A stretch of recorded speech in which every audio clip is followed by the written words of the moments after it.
Ayo, segera download Quran Tadabbur, tafsir dalam genggaman Anda.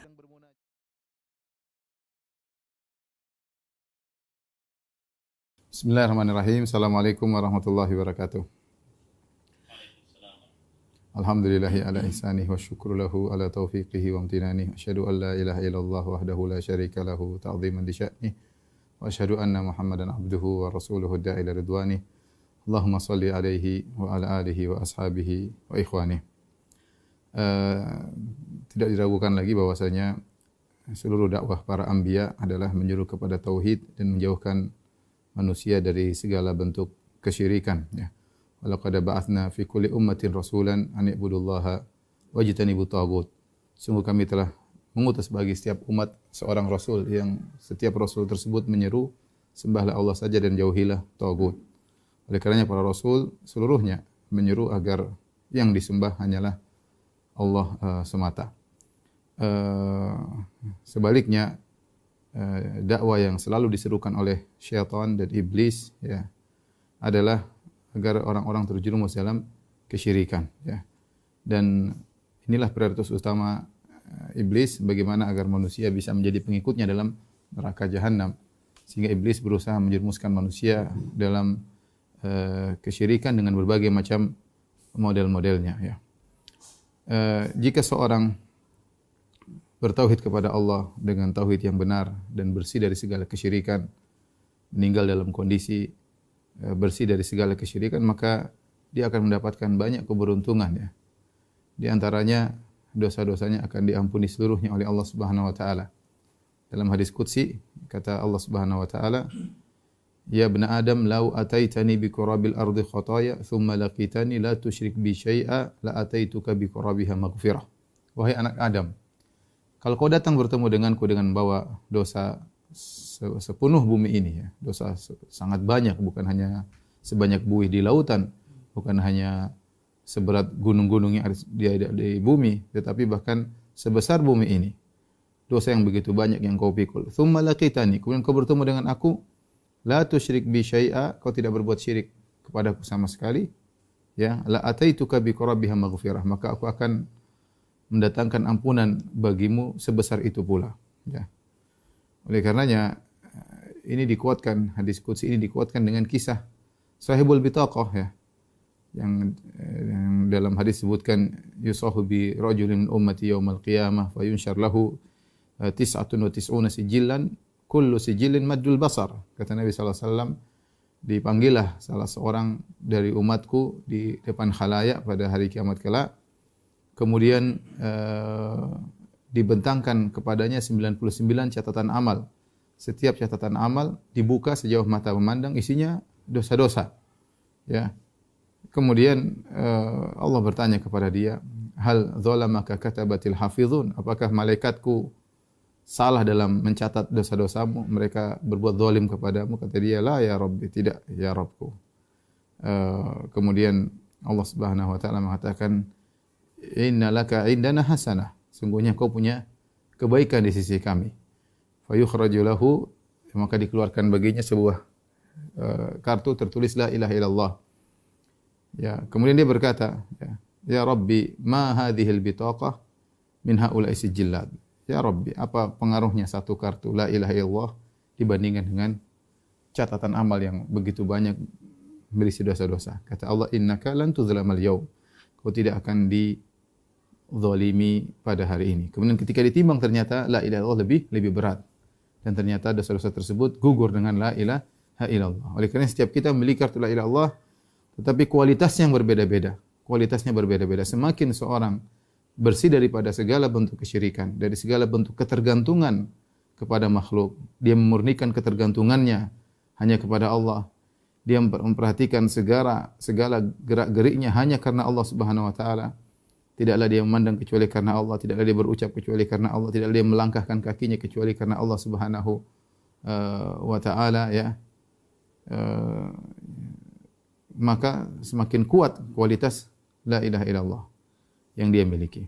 Menakjubkan, saya tadi baru baca perkataan seorang salaf yang bernama Al-Balkhi, dia berkata, "Ma khatautu mundu arba'ina sanah, ya, khatwatan illa lillah ya. Atau kama qala, dia mengatakan aku semenjak 40 tahun aku tidak pernah melangkahkan kakiku kecuali karena Allah Subhanahu wa taala. Semenjak 40 tahun aku tidak pernah melangkahkan kaki kecuali karena Allah Subhanahu wa taala. Ini orang yang tauhidnya sangat sangat kuat dan ini akan menghancurkan dosa-dosa yang dia lakukan karena cahaya tauhid begitu kuat membakar dosa-dosa yang dia lakukan. Oleh karenanya orang yang bertauhid dengan tauhid yang tinggi dan bersih dari segala kesyirikan akan diampuni dosa-dosanya.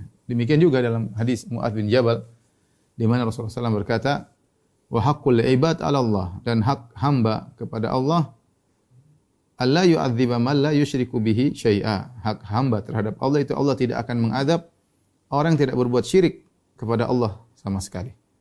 Jadi Allah tidak akan mengadab. Ini janji. Orang yang memurnikan tauhidnya, ya, kemudian dia berusaha semaksimal mungkin bersih dari segala ketergantungan kepada makhluk. Ya.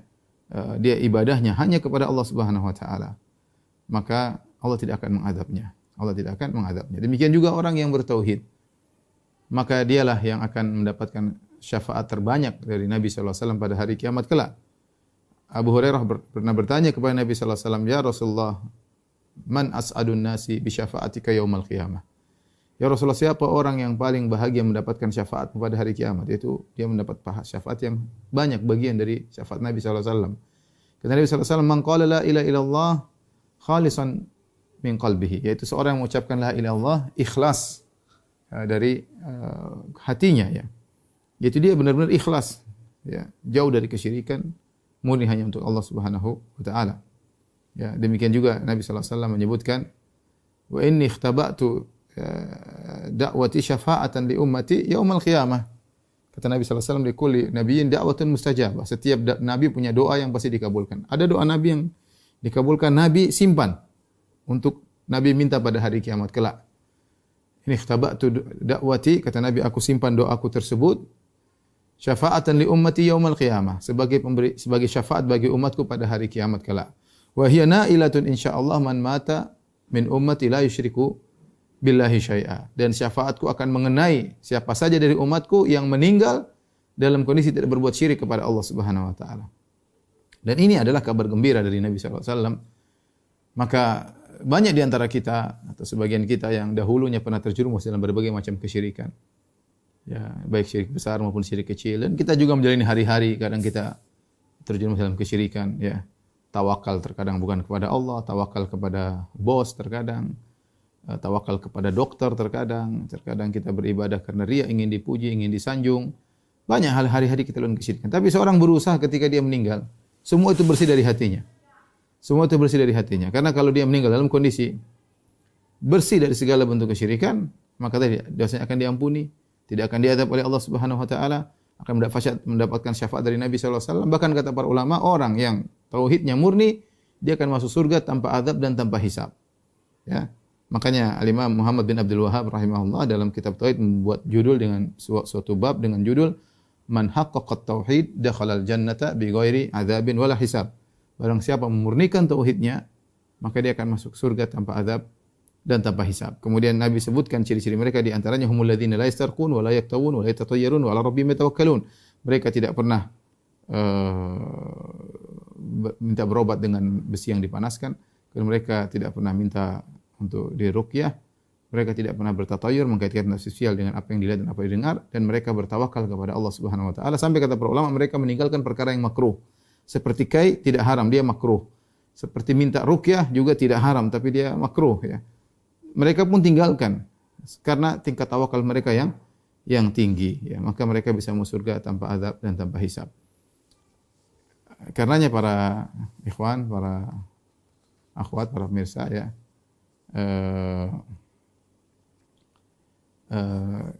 pengajian ukhuwah hijrah fillah, ya, kita akan menjelaskan pada kesempatan kali ini, ya, tentang jenis-jenis kesyirikan, ya. Jenis-jenis kesyirikan kita akan jelaskan pada kesempatan kali ini secara global, ya. Ya, sehingga para ikhwan bisa perhatikan, para akhwat, ya, para jamaah kajian al-ukhuwah fil hijrah. kita akan jelaskan secara global, tidak secara detail, karena kalau kita jelaskan secara detail waktunya tidak cukup, dan sudah saya jelaskan dalam berbagai macam pengajian saya ya, tentang model-model kesyirikan, baik kesyirikan dalam tauhid al-uluhiyah, kesyirikan dalam tauhid ar-rububiyah, maupun kesyirikan dalam tauhid al-asma wa sifat ya. Judul pengajian kita kesyirikan zaman now ya, kesyirikan zaman sekarang. Pada hakikatnya kesyirikan dari dulu ya sama-sama saja ya, cuma terkadang tampil dalam baju yang baru, tetapi sama saja ya. Kesyirikan zaman dulu sampai zaman sekarang modelnya sama-sama begitu-begitu saja, karena iblisnya belum berubah, iblisnya masih sama ya. Itulah yang dihembuskan kepada orang-orang terdahulu, yang juga dihembuskan pada orang-orang zaman sekarang. Baik.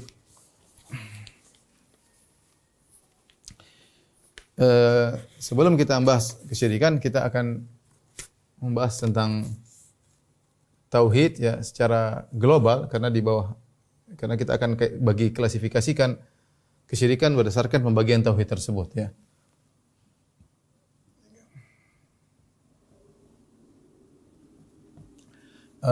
Pertama adalah tauhid al-uluhiyah. Kemudian yang kedua adalah tauhid ar-rububiyah.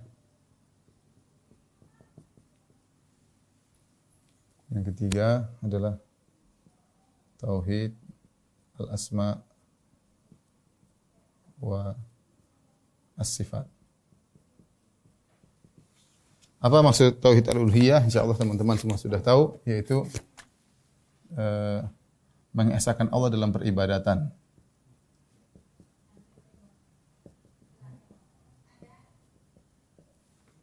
Dalam peribadatan.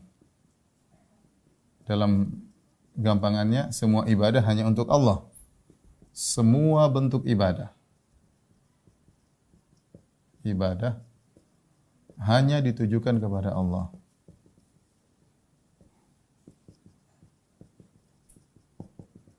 Inilah hakikat daripada tauhid al-uluhiyah. Adapun tauhid rububiyah, yaitu mengesahkan Allah. Tauhid artinya mengesahkan. Ya. Mengesahkan Allah dalam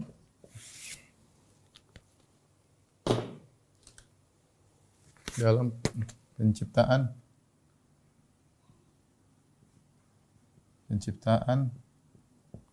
pemilikan, dan pengaturan alam semesta. Alam semesta. Artinya semua ini yang mengatur hanya Allah semata, ya. Yang mencipta, yang memiliki dan mengatur hanya Allah semata. Tauhid al-asma wa sifat itu mengesahkan Allah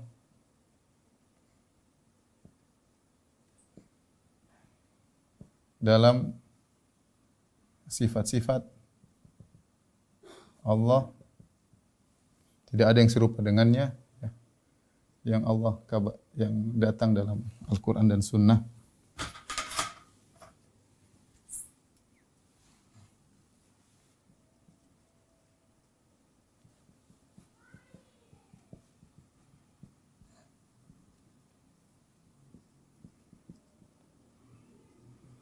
Yaitu tidak ada yang serupa dengannya. Tidak ada yang serupa dengannya. Baik. Inilah 3 pembagian. Pembagian ini sering saya sampaikan hanyalah sekedar metode pembelajaran. Saya rasa semua orang orang Islam sepakat dengan ini. Hanya sebagian mereka tidak mau bagi, kita bilang enggak apa, tidak mau bagi enggak jadi masalah. Yang penting Anda dan kita sepakat bahwasanya hanya Allah yang berhak diibadahi. Sepakat atau tidak? Kalau sepakat, ya sudah. Kalau enggak sepakat, bahaya berarti dia ya. Kita sepakat yang berhak disembah cuma Allah. Kita namakan itu namanya tauhid uluhiyah. Kalau mereka tidak mau namakan enggak ada masalah. Kita sepakat mengesahkan Allah, hanya Allah yang mencipta, hanya Allah yang memiliki dan menguasai dan mengatur alam semesta. Sepakat atau tidak? Kalau dia bilang sepakat, ya sudah. Kita namakan itu namanya tauhid rububiyah. Mereka tidak mau namakan enggak ada masalah. Ini sekedar metode. Enggak usah ribut ya. Kemudian tauhid al-asma wa sifat, kita sepakat enggak semua sifat-sifat Allah dalam Al-Qur'an kita tetapkan tidak ada yang semisal dengan Allah. Saya rasa mereka juga sepakat. Tinggal nanti khilafnya sifat itu diterima atau tidak oleh mereka. Tapi kalau kita tetapkan sifat tersebut, semua sepakat, tidak ada yang menyerupai Allah Subhanahu wa taala dalam sifat-sifat tersebut. Nah, ini secara global. Nah, semua yang membatalkan tauhid dari tiga sisi ini, maka itulah kesyirikan. Ya. Apa itu kesyirikan? Ya. Syirik artinya menyamakan Allah dengan makhluk. Ya. Atau sebaliknya. Ya. Pada perkara-perkara yang merupakan kekhususan Allah. Kekhususan Allah. Ya, kekhususan Allah artinya tadi Allah yang berhak disembah, tidak boleh kita samakan ada yang juga disembah selain Allah. Hanya Allah yang mencipta, tidak ada kita boleh mengatakan ini kekhususan Allah, berarti ada juga yang mencipta selain Allah, berarti syirik. Jadi merupakan kekhususan Allah Subhanahu wa taala. Demikian juga sebaliknya.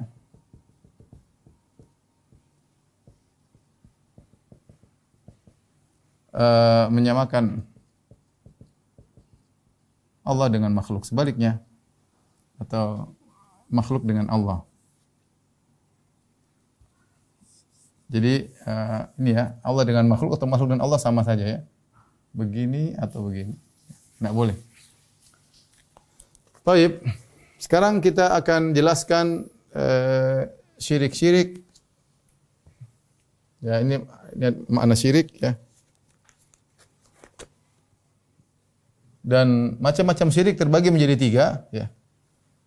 Macam-macam syirik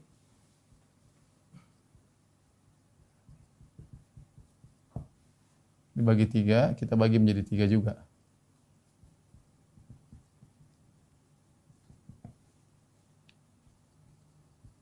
Yaitu syirik dalam uluhiyah, syirik dalam rububiyah, kemudian syirik dalam asma wa sifat.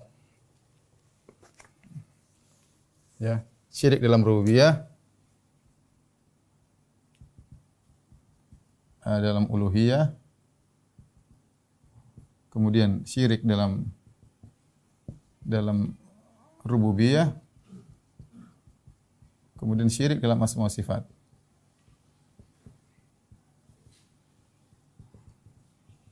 Baik.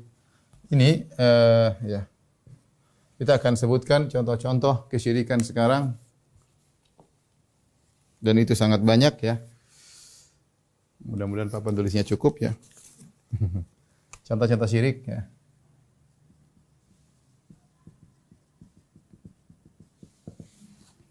Adapun tauhid uluhiyah kita bisa bagi menjadi 2 ya. Ini yang sering kita bahas, ada syirik besar. Ada namanya syirik kecil. Bedanya syirik besar, syirik kecil. Kalau syirik besar, orang meninggal dalam kondisi syirik besar tidak akan diampuni, masuk neraka dan abadi selama-lamanya. Syirik kecil, meninggal dalam syirik kecil, maka masih mungkin diampuni, kalaupun diazab maka tidak abadi, hanya sekadar syiriknya tersebut dan tidak mengeluarkan seorang dari Islam. Adapun syirik besar mengeluarkan seorang dari Islam. Ini sudah sering kita bahas dan kita hanya ingin menyebutkan contoh-contoh syirik. Di antaranya ya, menyembelih kepada selain Allah,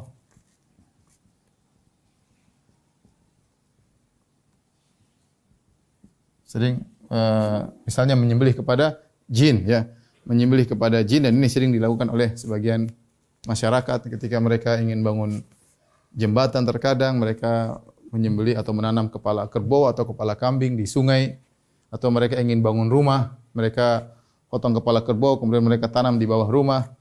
Saya pernah lihat sendiri, mereka ingin bangun rumah, mereka menyembelih, waktu yang saya lihat itu ayam hitam ya, kemudian darahnya ditumpahkan di tanah. Ini semua adalah menyembelih kepada selain Allah dan inilah syirik akbar ya. Kata Allah Subhanahu wa taala, "Qul inna sholati wa nusuki." Katakanlah salatku dan sembelihanku hanya untuk Allah Subhanahu wa taala. Kata Nabi sallallahu alaihi wasallam, "Man dzabah la'anallah man dzabah li ghairillah." Allah melaknat orang yang menyembelih kepada selain Allah. Dan ini terkadang juga banyak terjadi di perdukunan, dukun sering mempersyaratkan kalau ingin sembuh maka cari ayam ini, sembelih begini, dan untuk pengobatan lah macam-macam. Ini syirik menyembelih kepada selain Allah, dan dia bukan syirik kecil, dia syirik akbar, ya.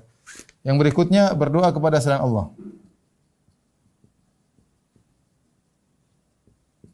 Dan ini banyak juga dilakukan oleh sebagian masyarakat. Mereka pergi ke kuburan misalnya, kemudian minta kepada mayat, ya, minta ditolonglah, minta dimudahkan rezeki lah, minta inilah, minta dimudahkan anak, dan macam-macam. Ini adalah kesyirikan. Dan ini bahkan syirik yang paling parah adalah berdoa kepada selain Allah Subhanahu wa taala.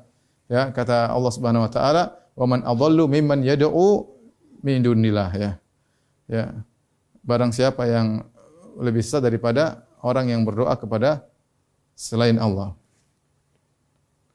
Ya. Makanya syirik paling parah adalah syirik berdoa kepada selain Allah. Kenapa paling parah?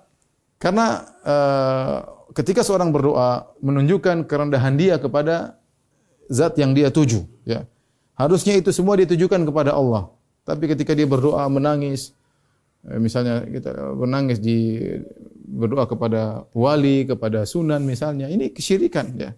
Harusnya itu diserahkan kepada Allah Subhanahu wa taala. Sama berdoa kepada Nabi Muhammad SAW, kepada Nabi Isa. Ini semua kesyirikan. Doa itu adalah ibadah yang dicintai oleh Allah Subhanahu wa taala. Ad-du'a'u huwal ibadah. Kata Nabi SAW, doa itu intisari ibadah. Jika ada seorang beribadah kepada selain Allah, maka dia terjerumus dalam syirik akbar. Bahkan Nabi mengatakan, man mata wa huwa yad'u min dunillahi niddan dakhalan nar. Kata Nabi SAW, siapa yang meninggal dalam kondisi berdoa kepada selain Allah, masuk neraka. Ya, mengerikan, ya. Ini banyak orang-orang minta kepada wali-wali. Di antara bentuknya istighosah kepada selain Allah juga. Istighosah kepada selain Allah. Apa bedanya istighosah dengan doa? Istighosah minta tolong dalam kondisi terdesak. Ya, dalam kondisi terdesak. Makanya diajarkan oleh sebagian dai-dai. Saya pernah dulu diskusi sama sebagian dai-dai. Mereka mengatakan kalau dalam kondisi terdesak segera panggil nama-nama wali. Wahai wali fulan aghithni, wahai wali fulan aghithni, wahai Abdul Qadir Jailani, tolong aku. Dan ini kesyirikan, ya. Beristighosah kepada mayat ini jelas kesyirikan, syirik akbar. Bahkan terkumpul dalam beristighosah kepada wali-wali yang sudah meninggal dunia, berkumpul kepadanya banyak kesyirikan. Contoh, saya kasih gambaran sederhana. Jika ada seseorang kemudian misalnya dia sedang berlabuh di lautan di Indonesia, tahu-tahu ada ombak besar. Kemudian di tengah ombak besar tersebut dia berkata, "Ya Abdul Qadir Jailani aghithni, wahai Abdul Qadir Jailani, tolonglah aku." Pada dirinya terkumpul banyak kesyirikan. Kesyirikan pertama, dia berdoa minta tolong kepada Abdul Qadir Jailani, dan istighosah adalah bentuk permintaan, doa. Yang kedua, dia meyakini Abdul Qadir Jailani Maha mendengar. Kenapa? Karena dimanapun dia ngomong, Abdul Qadir Jailani mendengar permintaannya, berarti Maha mendengar seperti Allah. Yang ketiga, dia meyakini Abdul Qadir Jailani Maha mengetahui. Maha mengetahui. Kenapa? Karena kapan saja dia minta, Abdul Qadir Jailani tahu. Bahkan Abdul Qadir Jailani mungkin rahimahullah, ulama besar itu mungkin dia jasadnya atau ruhnya di sana, di daerah Arab, sementara kita seorang ini di Indonesia, tapi dia tahu Abdul Qadir Jailani mendengar. Maka ini terkumpul padanya berbagai macam kesyirikan. Terlebih lagi, dia minta tolong pada perkara yang tidak ada yang bisa menguasai laut, kecuali Allah Subhanahu wa taala. Orang ini terkumpul dalam dirinya berbagai macam kesyirikan. Oleh karenanya kalau dia beristighosah kepada wali dalam kondisi demikian, tidak diragukan akan kesyirikannya, syirik akbar yang bisa mengeluarkan dia daripada Islam. Ini perkara yang sangat mengerikan. Kemudian di antara syirik akbar adalah bernazar kepada selain Allah.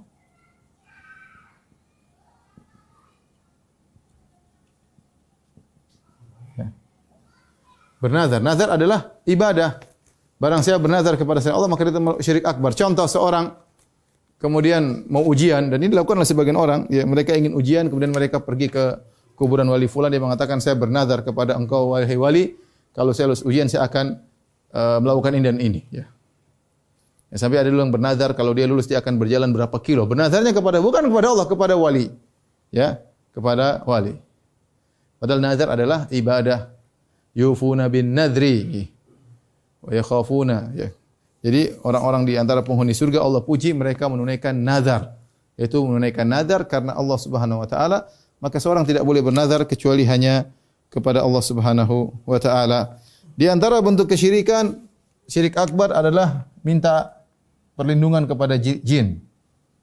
Isti'adzah, minta perlindungan kepada jin.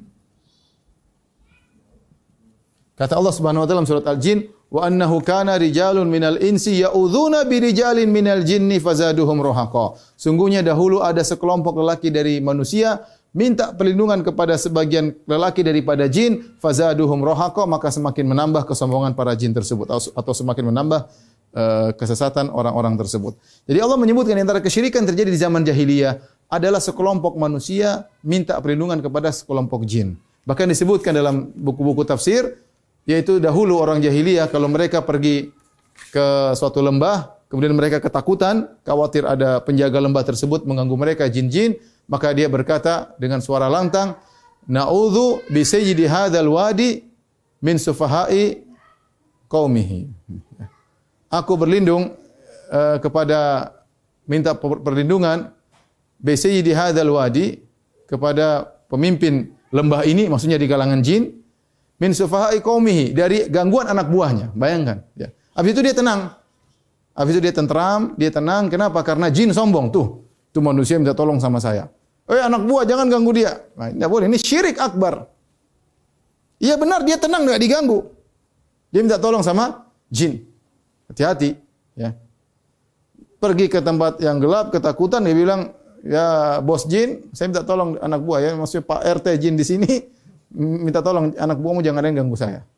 Jinnya tambah sombong, kemudian dia tidur tentram, enggak ada yang ganggu. Itu syirik akbar, minta tolong kepada jin. Dan betapa banyak orang-orang seperti itu sekarang. Minta tolong punya pertemanan dengan jin, apalagi ada mahar-maharnya, ada syarat-syaratnya, ya, mengerikan. Di antara syirik akbar berkaitan dengan tauhid uluhiyah adalah sihir. Kenapa sihir termasuk syirik akbar? Karena dalam sihir biasanya ada pertolongan kerjasama dengan jin. Ya. Ya ma'syaral jinni qad istamta'tum minal ins. Wa qala awliya'uhum minal jinni rabbana istamta'a ba'duna bi ba'din. Ya. Allah kumpulkan nanti pada hari kiamat kelak manusia dengan jin. Wahai manusia sekalian, wahai jin sekalian, kalian dahulu di dunia saling menyenangkan satu dengan yang lain, ya. Jin senang karena manusia mengikuti keinginannya dengan kasih sajian dan yang lainnya. Manusia senang karena jin bantu, ya, dengan sihir dengan yang lainnya. Maka hati-hati, barang siapa yang melakukan sihir, maka ya telah gugur syahadatnya dan dia telah keluar dari Islam. Dan ayat tentang ini ada, hadis-hadisnya juga terlalu banyak. Dan ini sangat berbahaya. Oleh karenanya dalam Islam haddus sahir darbuhu bisayf. Ya, dalam Islam kalau ada ketemu seorang penyihir maka dipenggal kepalanya, ya. Karena dia kufur kepada Allah, yang dua dia mengganggu masyarakat. Dia mengganggu masyarakat. Oleh karena disebut ada seorang di zaman sahabat, ada seorang penyihir, kemudian dia mempraktikkan sihirnya, dia penggal kepala orang, dia sambung. Dia penggal kepala orang, dia sambung. Sahabat ini ngelihat, maka dia cabut pedangnya, dia penggal kepala tukang sihir itu. Dia mengatakan, sambung kepalamu sendiri kalau kau bisa. Ya, enggak bisa. Maka matilah tukang sihir tersebut. Karenanya harusnya kita berharap pemerintah membuat undang-undang tentang para penyihir. Karena banyak orang terganggu dengan sihir dan dukun. Ya, karena mereka mengganggu rumah tangga orang, terkadang seorang jadi suudzon kepada orang lain, terkadang seorang nyantet orang lain. Harusnya ada hukumnya, karena ini kadang sampai mati terkadang tidak kelihatan tapi sihir. Oleh karena orang seperti ini harusnya ditangkapin karena mengganggu kenyamanan masyarakat. Selain mengajarkan kesyirikan juga mengganggu kenyamanan apa? Masyarakat, ya. Oh. Ada kawan jualan, ya, subhanallah. Jualan di satu tempat enggak laku-laku, kenapa diganggu? Ada yang ganggu dengan sihir, ya. Ganggu. Bayangkan jualan nasinya pakai rice cooker, setiap buka basi, baru masak dibuka langsung basi. Nanti kalau mau laku dia harus datang, kemudian dia ruqyah dulu, baru nanti ada pendatang beli. Kalau dia enggak ruqyah, kayaknya enggak ada pendatang sama sekali, enggak ada pelanggan sama sekali. Tiba-tiba anak buahnya kemudian kerasukan. Ya, sebenarnya sihir luar biasa, masalah melakukan sihir untuk urusan duniawi, ya. Dan ini terjadi di masyarakat, ya. Oleh karenanya sihir ini, kalau ada tukang sihir harusnya dipenggal kepalanya ya, karena telah membuat keresahan di masyarakat dan sangat berbahaya ya. Sangat berbahaya, dukun dan tukang sihir. Bukan malah tukang sihir dan dukun dibangga-banggakan, dihormati oleh masyarakat. Ini kebalik ya. Kebalik, harusnya ditangkapin kemudian kalau paling tidak dipenjarakan, kalau tidak dipenggal kepalanya ya. Taib, ini di antara syirik-syirik akbar. Adapun syirik kecil ya, termasuk tauhid uluhiyah ya, adalah riya ya. Kemudian sum'ah. Bedanya riya sama sum'ah adalah riya agar dilihat. Ini sejoli, agar didengar. Agar didengar-dengar, disebut-sebut ya. Jadi melakukan ibadah cerita sana sini namanya sum'ah. Melakukan ibadah di-share, kemudian di-foto, kemudian di-share ya, agar dilihat oleh orang namanya riya. Dua-duanya adalah dosa besar. Ini disebut dengan syirik kecil, bukan dia berarti dosa kecil. Disebut syirik kecil tapi dia dosa besar. Dan ini yang penyakit yang berbahaya menimpa banyak orang. Justru menimpa orang-orang yang memiliki kelebihan. Hati-hati para ustadz, hati-hati para dai, hati-hati para donatur, ya, hati-hati para panitia pengajian, hati-hati para DKM masjid, ya, hati-hati ketua majelis taklim. Kita beribadah bukan untuk dilihat atau untuk dipuji, untuk didengar. Karena kalau kita melakukan itu semua ternyata syirik kecil, ternyata kita ingin diakui, maka kita terjerumus dalam syirik kecil dan ibadah kita tidak diterima oleh Allah Subhanahu wa taala. Ini mudah-mudahan kalau yang dosa syirik besar insyaallah kita enggak. Allah semoga menjaga kita dan kita berharap kita juga dijaga oleh Allah dari dosa-dosa yang kelihatannya sepele tapi berbahaya. Ya, syirik, kemudian riya, sum'ah ya. Kemudian di antaranya beramal akhirat untuk mencari dunia. Untuk mencari dunia.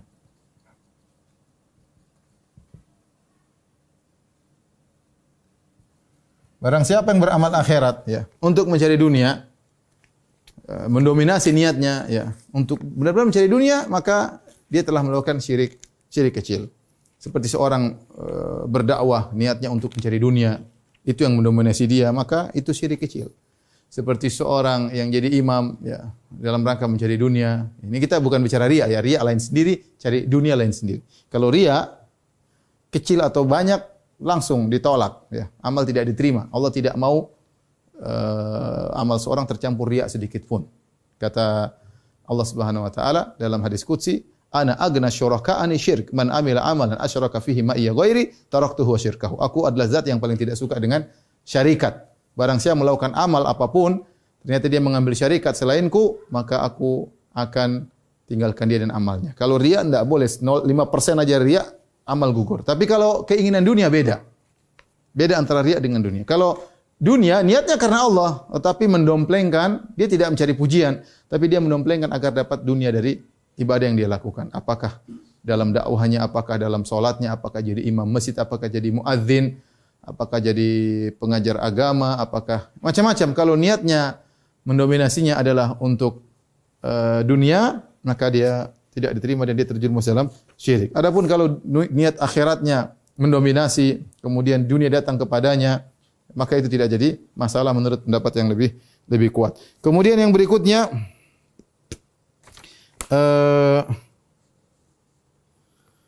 adalah pakai jimat ya.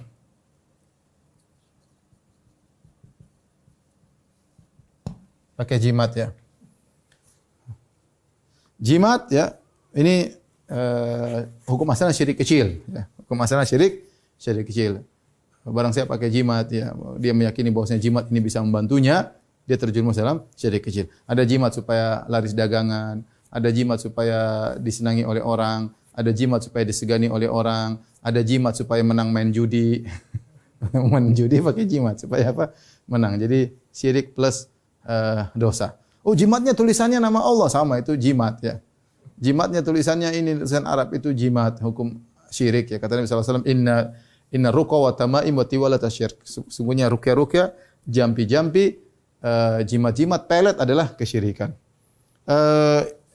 Lupa tadi di antara sihir ya, di antara syirik Syirik besar adalah ruqyah. Ya, ini berkaitan dengan minta pertolongan kepada jin. Ruqyah syirik ya. Ruqyah itu jampi-jampi. Jampi-jampi syirik. Ini juga syirik besar, bukan syirik kecil.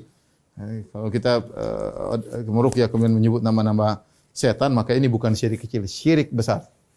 Jadi jimat juga adalah syirik kecil. Di antara syirik kecil adalah bertabarruk. Bertabarruk yang tidak syar'i. Seperti apa? Seperti bertabarruk kepada kuburan-kuburan ya, dari kuburan, kemudian musab-musabkan badan ya. Ini bahkan disinggung oleh Al-Imam Al-Ghazali ya. Dan ini adalah kebiasaan orang-orang musyrikin.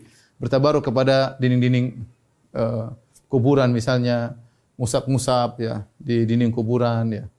Seperti juga musab-musab masjid ya, Masjid Nabawi kemudian musab-musab. Ini enggak boleh. Ini tidak pernah disyariatkan dalam Islam ya. Kemudian ngambil sorban, musab-musab ya. Ini enggak boleh juga ya. Sama sebagian seperti orang Syiah kemudian mengambil bertabaruk dengan pasir di kuburan orang soleh. Ini juga adalah syirik ya, enggak boleh ya. Intinya tabarruk-tabarruk yang ada tersebar, kalau tidak ada dalilnya maka dia adalah syirik kecil. Kenapa dia syirik kecil? Karena dia mengambil sebab untuk mencari keberkahan yang Allah tidak pernah beri sebab dalam zat tersebut. Ya. Kalau kita bertabarruk dengan makan 7 butir korma di ajwa tiap pagi, oke. Bertabarruk dengan zam-zam, oke. Bertabaruk dengan buah zaitun, oke. Ya. Tapi kemudian ke batu, kemudian usap batu, ambil pasir di kuburan, bahkan dijadikan obat ya. Rebut-rebutan ambil pasir di kuburan, bahkan makan pasir tersebut. Ini adalah syirik, ini tidak diperbolehkan. Meyakini bahwasanya pasir di kuburan adalah berkah, makin adalah kesyirikan.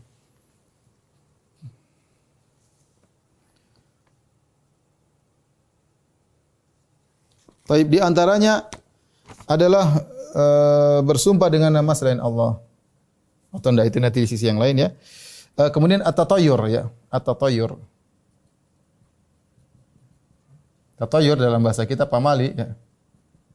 Ini juga sangat tersebar di tanah air kita dan bentuknya sangat banyak, yaitu mengkaitkan nasib baik, nasib buruk dengan suatu yang dilihat, dengan suatu yang didengar, dengan angka tertentu, dengan hewan tertentu. Ini tersebar di masyarakat ya. Yang paling banyak misalnya masalah angka 13 ya. Tidak ada pesawat kursinya nomor 13, enggak ada ya. Enggak ada. Kemudian misalnya lift juga enggak ada nomor 13 ya.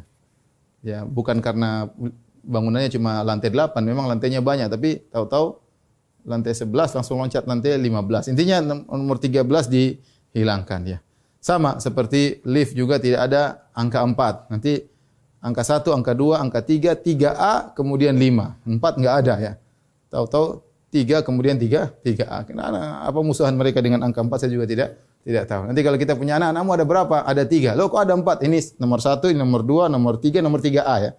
Ini nomor anak saya nomor 3A ya. Mana ada berapa? Ya. Ada 14 loh. Kok 14 itu cuma ada 13 ya. Nomor 12 langsung loncat nomor 14. Anak 13 tidak boleh.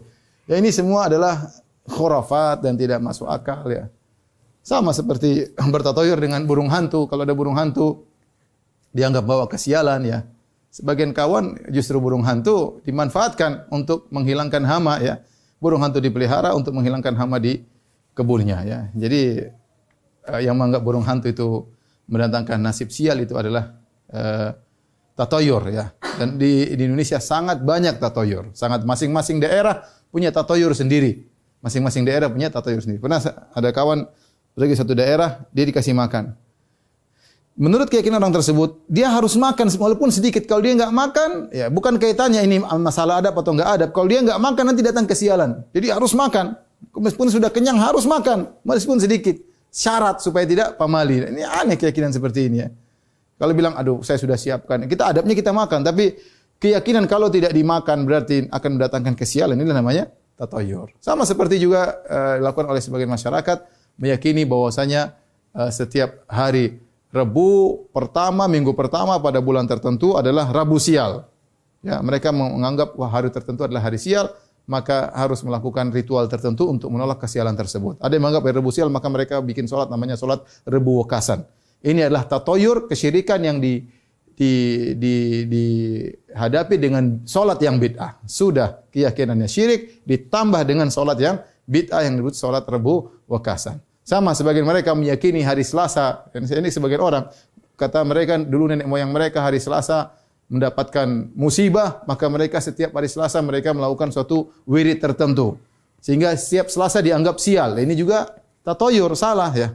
Apakah kemudian nenek moyangmu kena musibah hari Selasa, kemudian Selasa semuanya sial? Enggak ada diajarkan dalam syariat seperti ini ya. Tidak ada hari kecuali ada kesialan bagi setiap orang. Kalau begitu berarti setiap hari kita wiridan ya.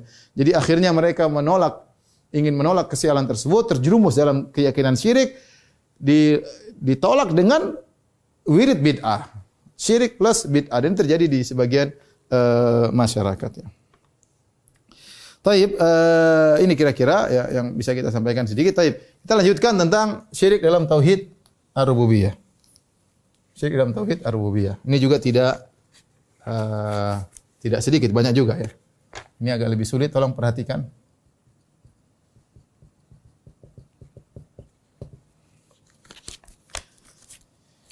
Yang pertama adalah syirik akbar.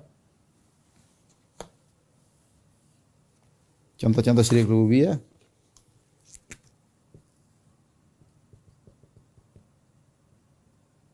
Syirik akbar. Kemudian yang kedua ya, syirik kecil. Syirik kecil. Adapun syirik akbar berkaitan dengan tauhid rububiyah banyak seperti pertama meyakini pencipta berbilang. Padahal kita tahu Allah Maha Esa ya, berbilang.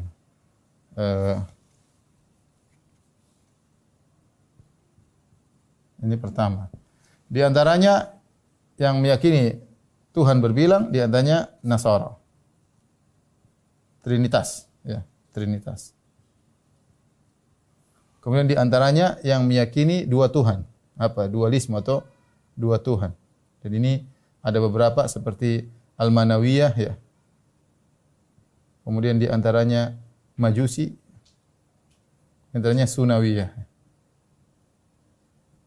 atau Sanawiyah. Ya, ini di antara kelompok-kelompok yang meyakini Tuhan ada dua. Seperti Majusi menganggap bahwasanya Tuhan ada dua. Cahaya yang kata mereka cahaya adalah atau Tuhan api cahaya adalah qadim, sementara Tuhan yang berikutnya kegelapan zulmah dia tidak qadim tapi dia muncul belakangan. Tetapi cahaya yang menciptakan kebaikan, kemudian zulmah yang menciptakan keburukan. Inilah keyakinan orang Majusi. Beda dengan Sunawiyah. Sunawiyah sama mirip, ada Tuhan kebaikan, Tuhan keburukan tapi sama-sama qadim. Ini detail-detail kita enggak terlalu ini, tapi intinya mereka meyakini ada Tuhan dua. Manawiyah juga pun demikian. Dan ini adalah kesyirikan karena kita tahu qul huwallahu ahad. Allah Maha Esa. Kapan kita meyakini Tuhan zatnya ada dua atau lebih, maka telah terjerumus dalam kesyirikan. Kemudian di antaranya meyakini alam azali. Dan ini adalah keyakinan orang-orang falasifah, orang ahli filsafat seperti Aristoteles yang kemudian diadopsi oleh Ibnu Sina dan kawan-kawannya, yang dengan logika mereka mengatakan bahwasanya alam itu bersama Tuhan muncul bersamaan, sama-sama azali. Dan ini merupakan kekufuran. Kenapa? Karena kita tahu Allah mencipta segala sesuatu dari tidak ada menjadi ada. Alam semesta dulu tidak ada. Kata Nabi SAW, kana Allah wa lam yakun syai'un ghairuhu. Dulu Allah sendirian, tidak ada yang bersama Allah. Kemudian Allah menciptakan alam semesta. Alam semesta dulu tidak ada menjadi ada, ya. Kata Allah, wa qad khalaqtuka min qabl wa lam taku syai'a. Bukankah aku telah menciptakan engkau sebelumnya, dan sebelumnya kau bukanlah segala sesuatu, dulu tidak ada. Am khuliqu min ghairi syai'in. Apakah mereka diciptakan tanpa ada Tuhan yang menciptakan? Namanya makhluk dari tidak ada menjadi ada. Kalau dikatakan bahwasanya makhluk juga qadim, sudah ada bersama dengan Allah sejak awal, ya maka itu adalah kesyirikan. Kenapa kesyirikan? Berarti dia tidak diciptakan dong. Berarti sifat menciptakan Allah hilang, ya. Kalau meyakini alam azali, berarti sifat menciptakan Allah itu hilang, dan ini adalah kesyirikan. Kemudian di antaranya yang mirip dengan ini meyakini Nur Muhammad azali. Ini sebagian orang ya. Nur Muhammad azali. Sama. Ada hadis palsu yang mengatakan bahwasanya Rasulullah SAW yang pertama kali Allah ciptakan adalah Nur Muhammad. Sebagian mereka berlebihan, mereka mengatakan itu hadisnya hadis palsu. Kemudian dalam lafalnya Nuru Nabiyyika min nurihi. Kata Nabi kepada Jabir radhiyallahu anhu, yang pertama kali diciptakan adalah Nuru Nabiyyika, adalah nur nabimu wahai Jabir, min nurihi, dari nurnya Allah. Sehingga sebagian mereka mengatakan nur Nabi berasal dari zat Allah. Kalau nur Nabi berasal dari zat Allah, maka terjerumus dalam dua bentuk kesyirikan. Kesyirikan pertama berarti cahaya Allah terbagi, sebagian untuk Allah, sebagian untuk makhluknya. Inilah kesyirikan. Ini adalah kesyirikan. Berarti Tuhan berbilang. Yang kedua, meyakini nur tersebut qadim. Karena nur tersebut berasal dari zat Allah, dan zat Allah qadim, azali. Dan ini sufiah yang berlebih-lebihan dan terjerumus dalam syirik akbar ketika meyakini bahwasanya nur Nabi berasal dari nur Allah Subhanahu wa taala, dalam artian nur Nabi berasal dari zat Allah. Inilah syirik akbar. Sebagian orang sufi terjerumus dalam ini, orang sufi zaman sekarang terjerumus berlebih-lebihan dalam keyakinan Nur Muhammad, padahal hadis tentang Nur Muhammad adalah hadis palsu. Insyaallah akan ada penjelasannya pada suatu saat, insyaallah taala, lebih detail tentang masalah Nur Muhammad. Kemudian di antaranya ekstrimnya orang-orang sufi, gulunya ekstrim, pengkultusan yang berlebihan orang sufi.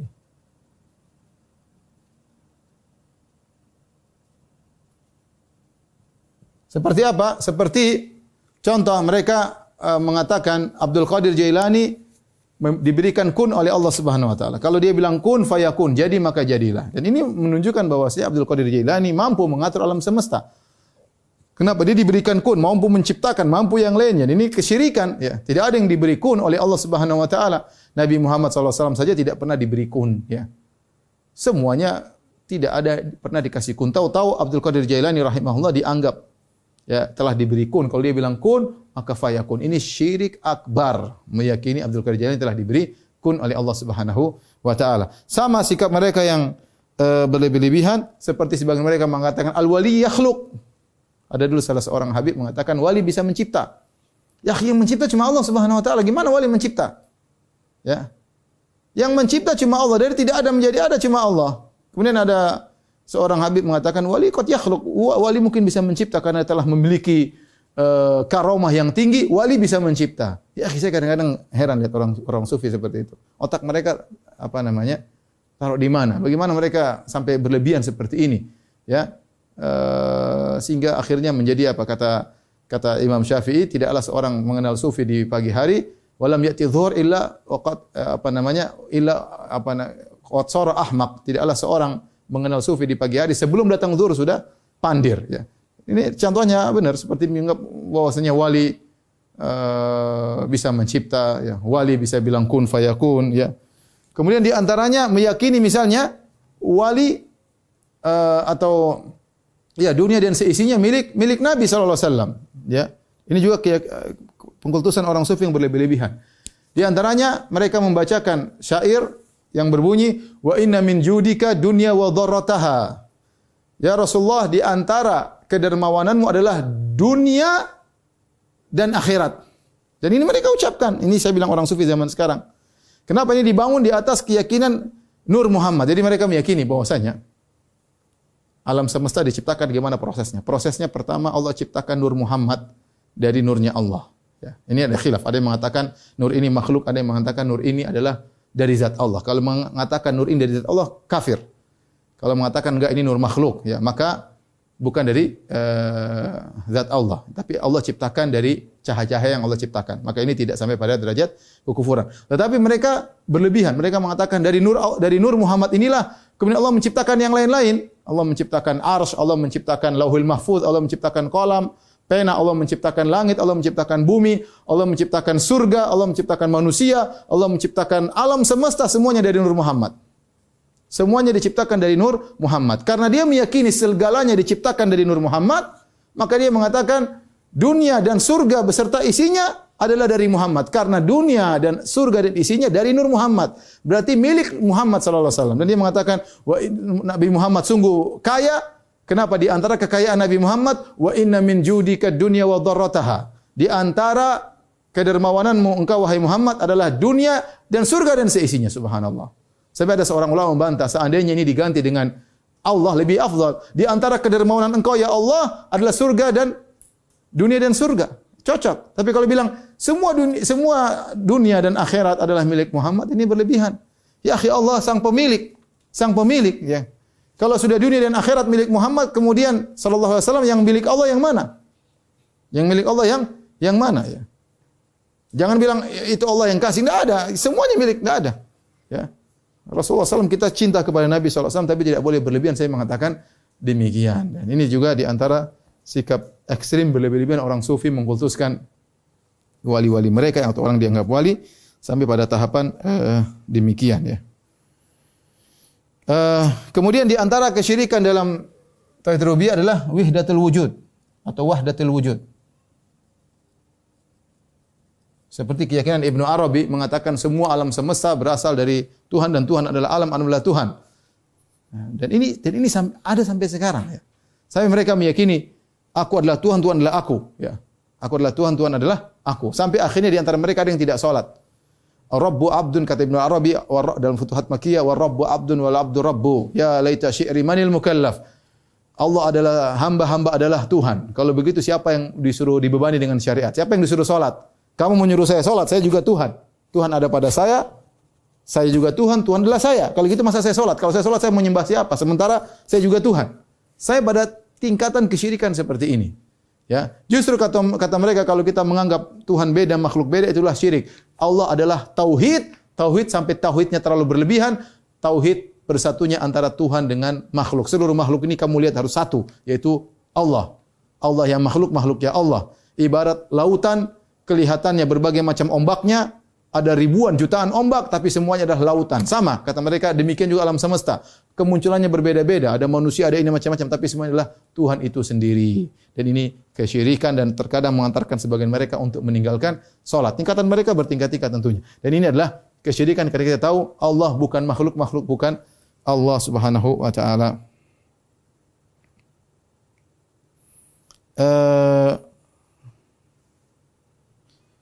Kemudian di antaranya meyakini ada pengatur selain Allah.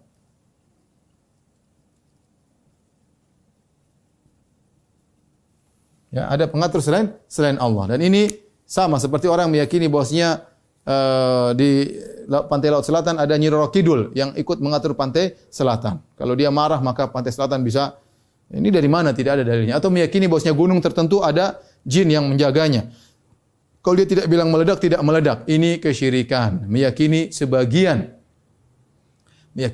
makhluk Allah ikut mengatur alam semesta. Apalagi seperti meyakini ada wali, disebut wali inilah, wali anulah, yang memegang keamanan di negeri tertentu. Ya Allah. Wali ini memegang keamanan daerah timur, wali ini memegang dari mana? Enggak ada. Itu semua khurafat. Ya. Itu berbahaya kalau meyakini wali tersebut bisa mengatur alam, syirik akbar. Ya itu omong khurafat masuk akal. Jadi benar, tidaklah seorang tasawwaf fi awalin nahar, tidaklah kata Imam Syafi'i, tidaklah seorang ikut-ikut sufi di pagi hari, walam ya'ti zuhur ila qatsar ahmaq, tidak sampai belum waktu zuhur dia sudah pandir. Gimana meyakini ada wali ngatur ini, ngatur anu, dari mana? Ya. Kasihan orang-orang yang dibodoh-bodohi oleh guru-guru mereka, oleh mursyid-mursyid mereka ya. Taib. Kemudian di antara juga yang berkaitan dengan syirik dalam tauhid rububiyah adalah ya berhukum dengan selain Allah, dengan selain hukum Allah, dengan meyakini ya sama dengan hukum Allah. Sama, kalau orang yang berhak membuat hukum cuma Allah Subhanahu wa taala. Inil hukmu illa lillah. Yang mengatur hukum semuanya ya baik hukum syar'i ya maupun hukum kauni, semua yang berhak membuat hukum cuma Allah semata melalui lisannya Rasulullah sallallahu alaihi wasallam. Barang siapa yang berani-berani menyatakan saya juga bisa bikin hukum selain hukum Allah, hukum saya sama dengan hukum Allah, maka dia telah berbuat dalam kesyirikan dalam syirik tauhid ar-rububiyah. Karena di antara keyakinan dalam tauhid rububiyah adalah meyakini yang berhak membuat hukum di alam semesta hanyalah Allah Subhanahu wa taala, ya. Maka barang siapa, saya ingatkan, barang siapa yang buat hukum dan dia merasa hukumnya sama dengan hukum Allah, apalagi merasa lebih baik daripada hukum Allah, maka jelas dia keluar dari Islam. Syirik, dia melakukan apa? Kesyirikan dalam tauhid rububiyah. Kata Allah Subhanahu wa taala, "Wa man lam yahkum bima anzalallah fa ulaika humul kafirun." Barang siapa tidak berhukum dengan hukum Allah, maka mereka adalah orang-orang kafir. Maka hati-hati, seorang jangan ngaku-ngaku bisa bikin hukum seperti hukum Allah, merasa hukumnya sama dengan hukum Allah, apalagi meremehkan hukum Allah, merasa hukumnya lebih hebat, maka dia terjerumus dalam kesyirikan dalam syirik tauhid rububiyah. Tapi berkaitan dengan syirik tauhid rububiyah tapi syirik kecil, di antaranya ini juga sudah sering kita bahas tapi kita ulangi lagi, seperti apa? Bersumpah dengan nama selain Allah. Dengan nama selain Allah. Kata Nabi SAW, "Man halafa bi ghairillah faqad asyrak." Barang siapa bersumpah dengan selain Allah, maka telah berbuat syirik. Ini syirik yang termasuk rububiyah karena dia mengagungkan selain Allah. Ya, sehingga barang siapa bersumpah dengan nama selain Allah, maka dia telah melakukan kesyirikan. Seperti mengatakan demi Nabi, demi Ka'bah. Ini syirik kecil tapi bukan syirik besar. Contoh misalnya menyandarkan nikmat kepada selain Allah. Kepada selain Allah. Kalau bukan dokter itu mungkin saya sudah meninggal dunia. Kalau bukan bos itu mungkin saya sudah miskin. Kalau bukan polisi mungkin saya sudah dicuri. Kalau bukan ini enggak boleh. Harus kita bilang kalau bukan karena Allah kemudian dengan sebab polisi itu. Kalau bukan karena Allah kemudian dengan sebab bos saya. Kalau bukan karena Allah kemudian dengan sebab teman saya. Baru Abang mengatakan kalau bukan, dan kita tidak bohong karena memang itu sebab yang benar-benar. Kalau bukan polisi saya mungkin sudah ditangkap, sudah dipukul sama penjahat. Benar, tapi tidak boleh kita mengucapkan gitu. Karena kita justru dalam kondisi kita bersyukur kepada Allah, kita ingat Allah, bukan malah ingat polisinya. Allah yang mengirim polisi tersebut untuk bisa menolong kita. Maka harusnya ucapannya kalau bukan karena Allah, kemudian dengan bantuan polisi. Adapun mengatakan kalau bukan karena polisi, maka ini syirik kecil. Ya. Kemudian juga di antaranya menyatakan karena Allah, atas kehendak Allah dan kehendakmu. Masya Allah wa syi'ta misalnya. Atas kehendak Allah ya, dan kehendak fulan. Ini enggak boleh juga ya. Kehendak si fulan atau kehendak Nabi, tidak boleh. Semuanya terjadi atas kehendak Allah Subhanahu wa taala ya. Kemudian di antaranya protes kepada takdir Allah dengan berkata seandainya. Ini juga Nabi melarang. Ya. Wa in asabaka syai' fala taqul law anni fa'altu kadza lakana kadza wa kadza. Kalau kau tertimpa dengan satu musibah, jangan kau berkata seandainya aku tadi begitu, seandainya kemarin aku begini, tentu tidak begini. Ini tidak boleh. Namanya protes kepada takdir Allah Subhanahu wa taala. Ini adalah termasuk pengurang tauhid rububiyah ya, mengurangi kesempurnaan tauhid rububiyah. Di antara juga mencela masa. Di antaranya mencela angin. Ya. Kenapa? Karena masa dan angin tidak ada yang mengatur kecuali Tuhan. Seorang mengatakan, kata Allah Subhanahu wa taala dalam hadis qudsi, yu'dhini ibni Adam yasubud dahar wa ana dahar uqallibul laila wan nahar. Anak Adam menggangguku dengan mencela masa. Aku yang membolak-balikkan masa. Masa itu apa? Masa tidak melakukan apa-apa. Waktu hanya adalah sarana untuk menggulirkan segala amal perbuatan manusia. Kenapa Anda mencela masa? Ya. Waktu tidak perlu dicela. Yang dicela adalah kita-kitanya ini yang pelaku dalam masa tersebut. Ya, makanya kata Imam Syafi'i, ya ibu zamana wal aibu fina.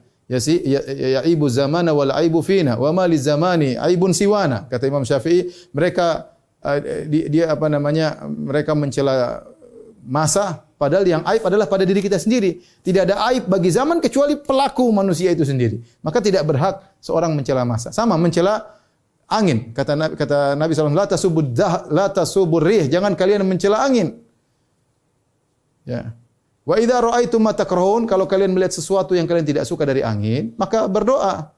Ya. Allahumma inni as'aluka khaira hadhihi rih wa khaira ma fiha wa khaira ma ursilat ilaiha. Ya, dan seterusnya. Khairu ma ursilat ilaih. A'udzubika min syarriha wa syarri ma fiha wa syarri ma ursilat ilaih. Ya, berdoa karena angin dia tidak jalan sendiri, dia tidak berkehendak. Yang ngatur siapa? Yang ngatur Allah. Kalau kita mencela angin, berarti kita mencela Allah Subhanahu wa taala, seakan-akan kita mencela rububiyah Allah Subhanahu wa taala, maka ini termasuk dari kekurangan dalam tauhid rububiyah. Di antaranya juga seperti keyakinan sebagian falasifah atau sebagian orang-orang ahli filsafat, sebagian keyakinan sebagian ahli filsafat bahwa penciptaan hanyalah proses perubahan. Proses perubahan. Ini diserukan oleh orang-orang Yunani zaman dahulu. Mereka mengatakan bahwasanya namanya penciptaan adalah ada namanya suatu masa. Jadi kekekalan masa. Masa itu kekal, dari dulu masa sudah ada, dan ini kembali kepada keyakinan makhluk itu qadim. Jadi masa itu kekal, kemudian terjadinya perubahan jadi manusia. Jadi itu dari masa itu sendiri. Ya, dari masa itu sendiri ada bergabung. Mereka ada keyakinan namanya al-jawahir al-mufrad, yaitu benda-benda yang sangat kecil, kemudian tidak ada lebarnya, tidak ada panjangnya, tidak terbagi-bagi lagi. Dari situlah tersusun semua yang ada di alam semesta. Tersusun dengan aturan tertentu membentuk manusia, tersusun aturan tertentu membentuk hewan, tersusun membentuk pohon dan yang lainnya. Dan ini tidak benar. Allah menciptakan makhluk dari tidak ada menjadi ada. Bukan dari zat yang ada kemudian Allah rangkai-rangkai. Yang zat tersebut adalah qadim bersama Allah. Ini adalah cabang daripada yang menyatakan alam itu azali, tapi ini lebih ringan daripada ini. Tapi ini di antara keyakinan syirik berkaitan dengan tauhid rububiyah. Yang terakhir, contoh-contoh syirik.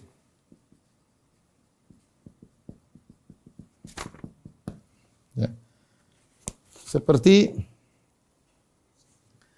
meyakini ada yang tahu ilmu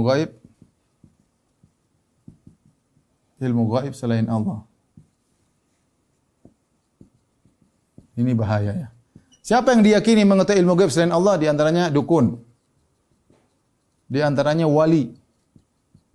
Di antaranya Rasulullah SAW mengetahui secara mutlak. Ini tidak benar. Rasulullah SAW mengetahui hanya sebagian ilmu gaib.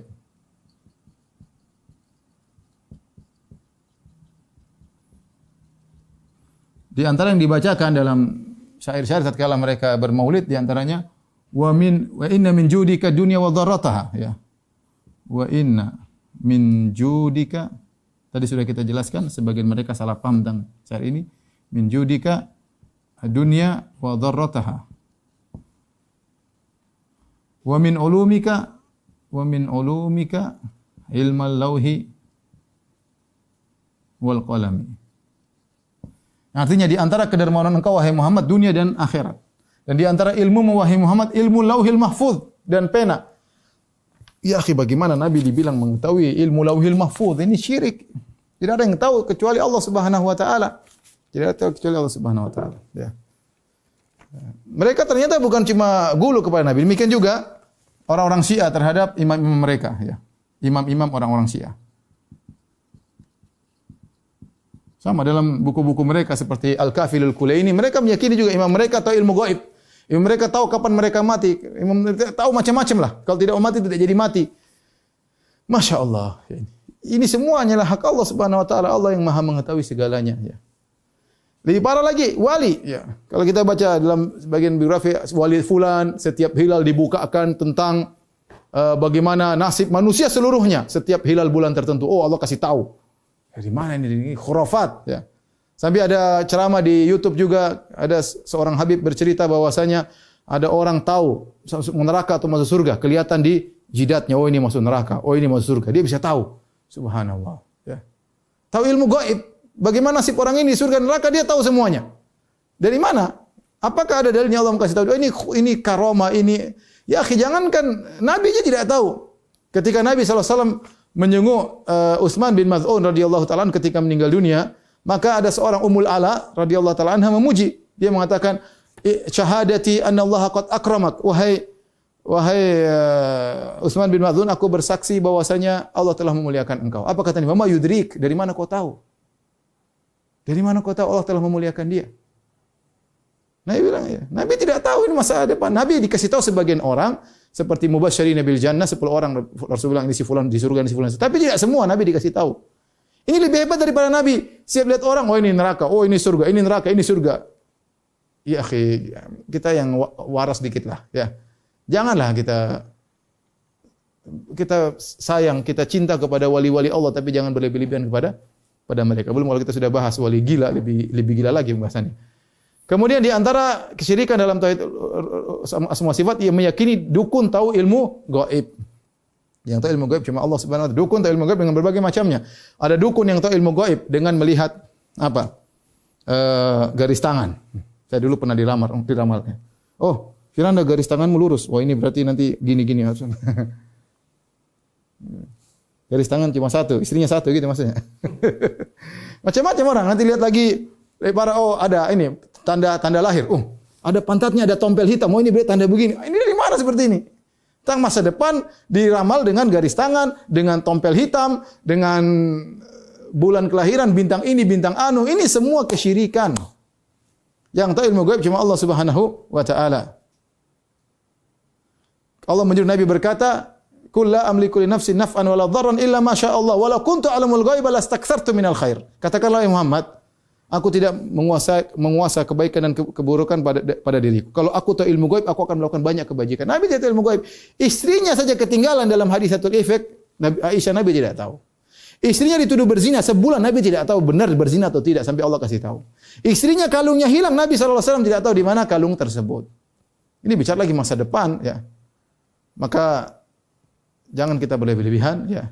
Jadi siapa yang meyakini dukun tahu masa depan, maka dia telah kafir. Kata Nabi SAW, "Man ata kahinan aw arrafan fasaddaqa bima yaqul faqad kafara bima unzila ala Muhammad." Barang siapa yang datang kepada dukun atau para tidak normal, membenarkan apa yang dia katakan, maka dia telah keluar atau dia telah kafir kepada Al-Qur'an yang diturunkan kepada Nabi Muhammad sallallahu alaihi wasallam, ya. Jadi kita harus jauhi syirik berkaitan asma sifat. Di antara tadi meyakini, tadi saya singgung, meyakini wali maha mendengar, ya.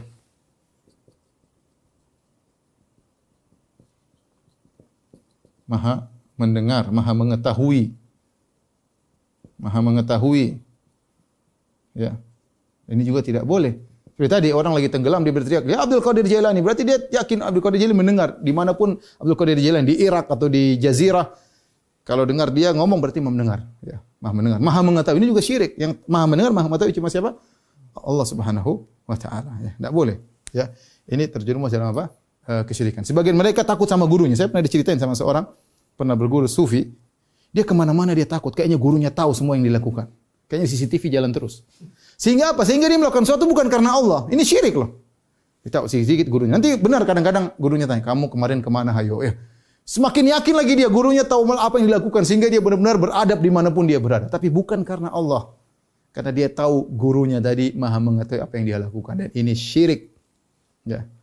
Ini syirik, ya. Sebaliknya ada orang yang seperti Ibnu Sina mengatakan bahwasanya Allah, ini falasifah ahli filsafat yang menyimpang, dia mengatakan bahwasanya Allah tidak mengetahui secara detail sendiri, tapi Allah hanya mengetahui al-kulliyat secara global. Adapun secara juz'iyat, secara detail Allah tidak tahu. Dan ini sebaliknya, malah mengurangkan ilmu Allah Subhanahu wa taala. Kita tahu Allah Maha mengetahui secara detail. Wa ma tukhfis sudur, bahkan apa yang tersembunyi dalam hati pun Allah tahu, apa yang diucapkan Allah tahu, lirikan mata Allah tahu. Taib ini ikhwan dan akhwat yang dirahmati Allah Subhanahu wa taala. Taib di penghujung, Bang Pitung dan kawan-kawan sekalian, saya ingatkan bahwasanya kita harus berhati-hati dengan namanya segala bentuk kesyirikan. Tetapi juga peringatan berikutnya, tidak serta-merta juga kita mudah-mudah mengatakan ini syirik, ya. tanyalah kepada ahlul ilmu, tanyalah kepada ustaz. Ya. Kalau kita khawatir dia tinggalkan. Adapun menyatakan ini syirik, ini bukan, maka ini perlu ditanyakan kepada ustaz. Ya. Tidak sembarang kita memvonis perbuatan dikatakan syirik. Karena ada dosa-dosa atau bid'ah-bid'ah, dia mungkin dosa, dia mungkin bid'ah, tapi tidak sampai pada derajat kesyirikan. Karena syirik ini lafal yang mengerikan. Tapi intinya kita harus hati-hati. Segala hal yang meragukan sebaiknya kita tinggalkan. Demikian saja para ikhwan dan akhwat yang dirahmati Allah Subhanahu wa taala. Semoga Allah menjaga diri kita, menjaga tauhid kita, mematikan kita dari tauhid dan jauhkan kita dari segala dosa-dosa kesyirikan dan diwafatkan dalam kondisi mengesahkan Allah dengan tauhid yang murni dan sempurna. Wabillahi taufiq wal hidayah. Assalamualaikum warahmatullahi wabarakatuh.